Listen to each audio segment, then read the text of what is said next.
Tai kasgi ta valstybės paskata kaupiantiems antroje pakopoje?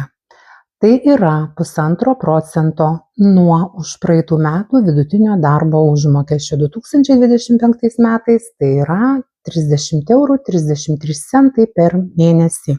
Na pavyzdžiui, išsipirki verslo liudijimą vienai dienai per mėnesį, 5 mėnesiams iš eilės po vieną dieną, susimoki įmokas sodrai 11,72% nuo minimalios algos proporcingai už tą vieną dieną per mėnesį.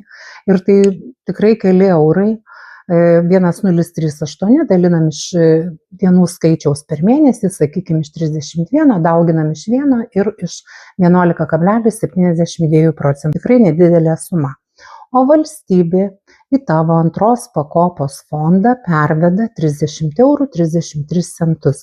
Ir tai yra valstybės paskata. Valstybė tokiu būdu skatina kaupti antroje pakopoje. Ir gaunantiems nedidelės pajamas tai yra pakankamai ženkli suma. Toje antroje pakopoje tokie pinigai sudėtinių palūkanų pasėkoje uždirba visai neblogus pinigus ir turim tikrai labai neblogų pavyzdžių, kaip žmogus gaunantis pakankamai nedidelės pajamas pats įmoka labai nedaug, bet antroje pakopoje turi visai ženklią sumą, lyginant žinoma su jo pajamomis. Tai va, čia buvo atsakymas į klausimą.